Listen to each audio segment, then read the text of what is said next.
तेरी मेरी कहानियाँ से सभी अपडेट पाने के लिए बेल आइकन दबाएं। आज की कहानी है बहू बाजार से क्या लाई हो। नहीं नहीं सुजीत, यह मुझसे नहीं होगा। तुम माँ जी को जानते नहीं, अगर उन्हें थोड़ी भी भनक लग गई तो पूरे घर में कोहराम मचा देंगी। अरे यार, तुम मेरी माँ से इतना डरती क्यों हो? वह इसलिए कि वह तुम्हारी माँ होंगी, पर मेरी तो सास है, और वह भी खतरनाक वाली सास, निधि बोली। लेकिन उन्हें बताएगा कौन? नहीं नहीं, फिर भी मैं माँ जी से कुछ नहीं छुपा सकती। अगर तुम्हें मेरे भाई की मदद करनी ही है तो पहले माँ जी से पूछ लो। अगर वह हाँ कहती है तो ही हम कुछ करेंगे, नहीं तो भूल जाओ। तुम भी ना छोटे बच्चों जैसी बात करती हो। क्या तुम नहीं जानती माँ क्या कहेंगी? और वैसे भी मैं कहाँ तुम्हें कुछ छुपाने के लिए कह रहा हूँ। मैं तो बस यह कह रहा हूँ कि उन्हें बताना मत। मतलब तो एक ही हुआ ना। एक कैसे हुआ? बात को छुपाने में और ना बताने में फ़र्क होता है। छुपाने का मतलब है कोई तुमसे पूछे और फिर भी तुम ना बताओ, और ना बताने का मतलब है अगर किसी ने तुमसे कुछ पूछा ही नहीं तो तुम भी बिना वजह सामने से जाकर कुछ मत बताओ। नहीं सुजीत, मुझे बहुत डर लग रहा है। अरे हम कोई मर्डर थोड़ी करने जा रहे हैं जो तुम इतना डर रही हो। ज़रा सोचो, इस समय तुम्हारा भाई कितनी तकलीफ़ में है। अगर उसे कहीं और से सहायता की उम्मीद होती तो वह हमसे कभी भी मदद नहीं मांगता। आज तक वह हमारे लिए इतना सब कुछ करता आया है, और आज उसके ऊपर मुश्किल आन पड़ी तो हम पल्ला झाड़ लें। नहीं निधि, यह अच्छा नहीं है।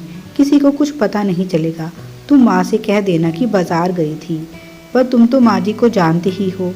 मैं जब भी बाज़ार जाती हूँ तो आते ही पूछती हैं कि मैं बाज़ार से क्या लाई हूँ, और सभी चीज़ों की अच्छे से जांच परख करती हैं। मैं कुछ नहीं जानता। मैंने एक बार कह दिया तो बस कह दिया। और इतना कहकर सुजीत एक पैकेट निधि के हाथ में पकड़ा देता है और कहता है, कल सुबह यह पैकेट तुम्हारे भाई के पास पहुंच जाना चाहिए। अगले दिन सुबह सुजीत ऑफिस के लिए निकल जाता है और निधि फटाफट अपने घर के काम निपटाने लगती है। दोपहर को बच्चों के आने के बाद उन्हें खाना खिलाने के बाद वह अपनी सास से कहती है, माँ जी, मैं ज़रा बाज़ार होकर आती हूँ। उसकी सास कहती है, ठीक है। निधि वह पैकेट अपने पर्स में डालकर निकल पड़ती है। थोड़ी देर बाद वह अपने भाई के साथ होती है और कहती है, भैया, सुजीत ने यह पैकेट दिया है। उसका भाई थोड़ा हिचकता है और फिर पैकेट पकड़ लेता है। वह निधि से कहता है, निधि, सुजीत जी से कहना कि उनका यह एहसान मैं कभी नहीं भूलूंगा।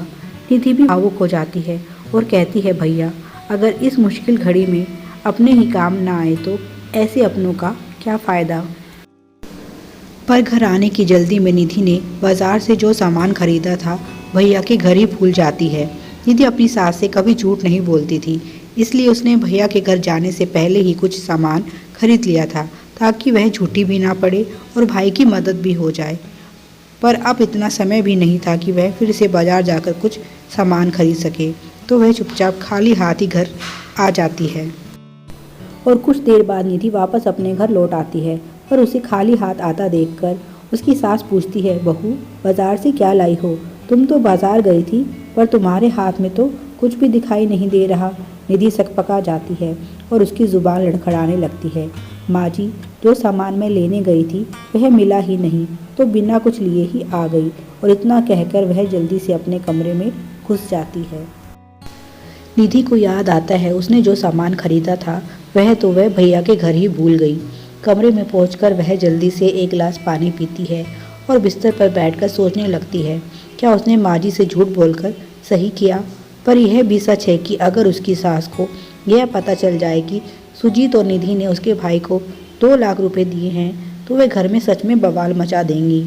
उनका मानना है कि रिश्तेदारी में कभी भी पैसा नहीं देना चाहिए, क्योंकि इससे रिश्ते खराब हो जाते हैं। पर इस मुश्किल घड़ी में अपने भाई की सहायता समर्थ होते हुए भी ना करना अच्छी बात नहीं है। असल में निधि के भाई को व्यापार में बहुत बड़ा घाटा हो गया।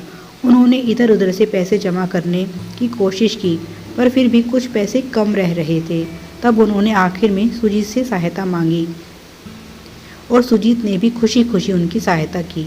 भाई तो हमेशा ही बहनों के लिए करते हैं, पर बहनों को भाइयों की सहायता करने का मौका कभी कभी मिलता है।